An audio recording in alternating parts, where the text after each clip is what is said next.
A maioria absoluta é muito confortável, mas pouco dada às subtilezas. E ontem o Governo mostrou o que pensa e exibiu a imponência do seu poder absoluto. Vamos por partes.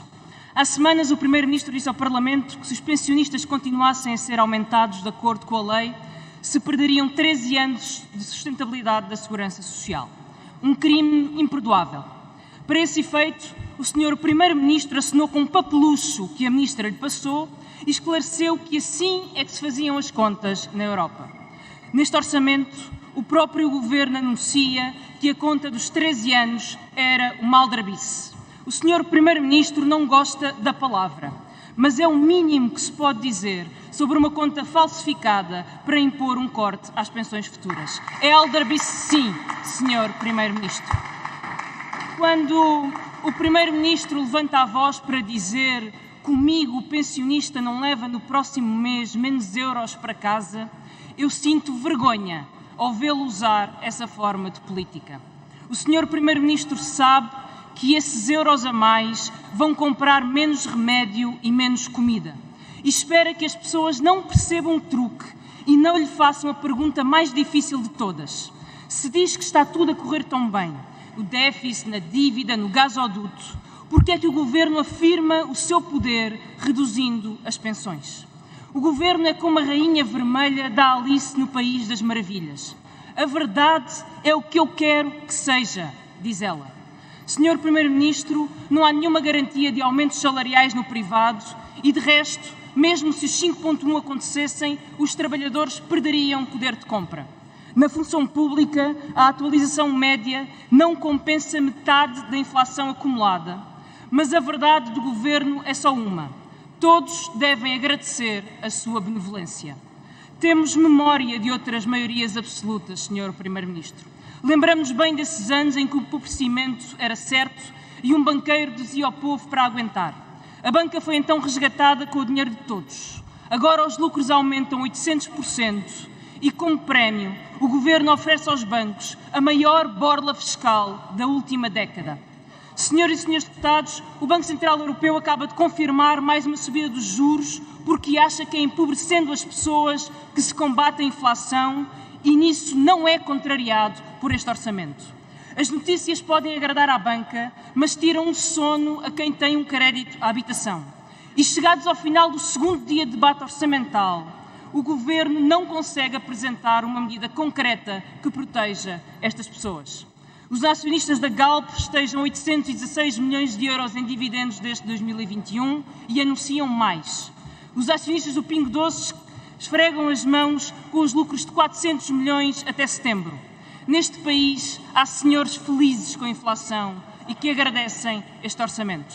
De certo que esses felizardos não estranharam que ontem o Primeiro-Ministro usasse o debate orçamental para anunciar uma medida que não está no orçamento. O Governo, em registro de animal feroz, falou de uma taxa sobre lucros extraordinários. Hoje, a taxa já parece mais uma taxinha que nem o Ministro das Finanças se atreve a descrever. As grandes empresas agradecem a consideração, depois de terem conseguido neste orçamento a possibilidade eterna de dedução aos lucros futuros dos prejuízos passados. Ontem, o Primeiro-Ministro escolheu falar aqui de traição. E eu apenas lhe agradeço ter confessado perante o país o íntimo sofrimento que o Bloco lhe impôs desde 2015 ao limitar a dedução dos prejuízos fiscais. O Sr. Primeiro-Ministro pôde finalmente usar a maioria absoluta para reverter essa limitação. Eu registro o seu alívio ao impor agora essa traição à justiça fiscal que no passado defendeu. O país fica a perder. O Governo, tão prudente, não faz ideia do custo desta medida, não consegue calculá-lo e não se preocupa com isso. Que lhe importam as contas? É a receita fiscal perdida? É. Serão os contribuintes a suportar os prejuízos das empresas? Sim. Mas a verdade é o que o senhor quiser que seja. Não é, Sr. Primeiro-Ministro. Este Governo, sempre prudente, também não se incomoda que pensionistas estrangeiros paguem uma taxa plana de 10%, qualquer que seja o valor da sua reforma. Ou que nómadas digitais estejam isentos de impostos sobre os lucros financeiros. 1.000 milhões de euros é quanto custa ao regime dos residentes não habituais, que faz disparar o preço da inflação. Mas o governo prudente não quer saber da receita perdida nem da especulação e por isso não cobra impostos aos fundos imobiliários, um privilégio que, aliás, concede também a uma parte dos negócios com criptocoisas. Senhoras e senhores deputados, nós compreendemos bem o sufoco da direita por falta de espaço político. É que a concorrência do Partido Socialista é feroz. A concorrência do Partido Socialista à direita é feroz neste orçamento do Estado. Em vez de garantir aumentos reais de salários e pensões, o Governo escolhe a dependência de apoios pontuais. Em vez de descer o IVA da energia, o Governo escolhe a borla às grandes empresas. Em vez de proteger a habitação, o Governo fomenta a especulação. Senhor Primeiro-Ministro, quem pensa como a direita, governa como a direita. A frase é sua e referia-se ao seu antecessor do Partido Socialista, quando este acordou com a direita uma reforma do IRC. Uma das principais medidas dessa reforma, o Sr. Ministro lembrar-se-á, era o aumento do prazo da dedução de prejuízos fiscais. Neste orçamento, o Governo garante dinheiro ilimitado para financiar a eternidade dos prejuízos, mas os salários reais são cortados. O Sr. Primeiro-Ministro tinha razão quando se opôs a esse acordo de IRC entre Seguro e Passos Coelho.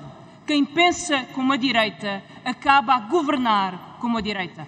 O Sr. Primeiro-Ministro pode achar inconsistente e lamentável que a direita não aprove estas medidas de direita. E mais uma vez nisso dou-lhe razão. Mas não se espante que a esquerda continua a ser o que é. A esquerda, com a prudência elementar que é a defesa do salário e da pensão, com essa ideia tão radical de que a habitação não é um luxo, sabe que o país não precisa de futuros ilusórios. É preciso quem defenda os trabalhadores daqueles que querem enriquecer à sua custa. Portugal precisa de uma força que nunca desista do respeito que o povo merece e que o povo exige. Essa força é o Bloco de Esquerda.